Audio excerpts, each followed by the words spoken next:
নমস্কার। কবিতা শৃঙ্খলা বিশৃঙ্খলা, কবি সলিল চৌধুরী। শৃঙ্খলা কথাটার মধ্যে একটা ঝনঝন শব্দ আছে, একটা চার দেওয়ালে বদ্ধ গা বমি করা ভ্যাপসা গন্ধ, একটা টাক মাথা সংস্কৃত পণ্ডিতের চাবুক আস্ফালন, মন্ত্রীদের রেডিও ভাষণ, পায়ে পা ফেলে সৈন্যদের মার্চ।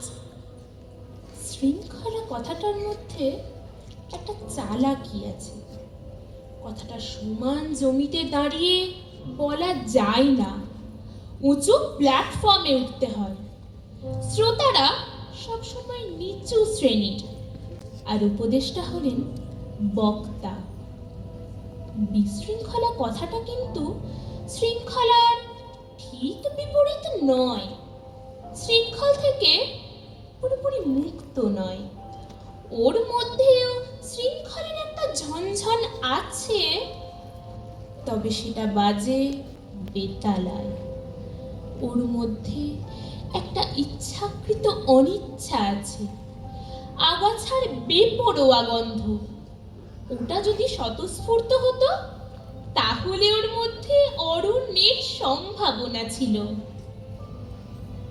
আমার মায়ের হাতে সাজানো সেই ছোট্ট বাংলোটার মধ্যে কিন্তু শৃঙ্খলা বিশৃঙ্খলা এ দুটোর কোনোটাই ছিল না।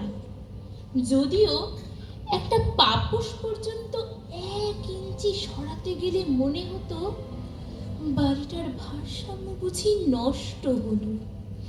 বাড়িটার মজা কিন্তু এই ছিল যে পা টিপে টিপে চলার কথা কখনো মনে হতো না।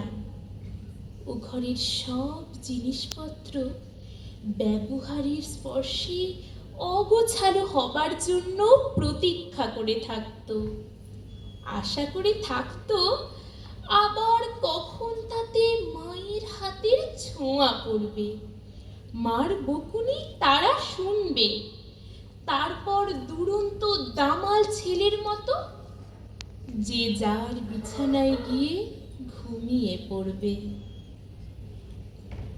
বাবা মারা যাওয়ার পর ঘরদোর ভীষণ গোছানো থাকতো। বাবার ফেলা ছেঁড়া কাগজ, সিগারেটের টুকরো মেঝেই আর পড়ে থাকতো না। পড়ার টেবিলে ব্রেকফাস্টের খালি থালা, খাবার টেবিলে বই, একটা জামা বের করার পর কাপড়ের তোল পাড় আলমারি, এসব কিছুই আর হতো না। মার যেন কোনো কাজই থাকতো না। আমার মনে হতো মার সঙ্গে সঙ্গে ও ঘরের সব জিনিসপত্র ব্যবহারের স্পর্শে অগোছালো হয়ে মুক্তি পাওয়ার জন্য কাঁদতো। আবার আমি অনেক বড় বড় সাজানো বাড়ি দেখেছি। সাজানো কিন্তু ঠিক গোছানো নয়, ওটা ইংরেজি টিপটপ।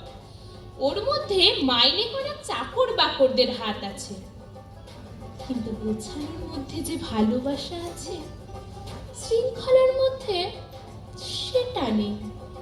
অগোছালোর মধ্যে যে প্রত্যাশা আছে, বিশৃঙ্খলার মধ্যে সেটা নেই।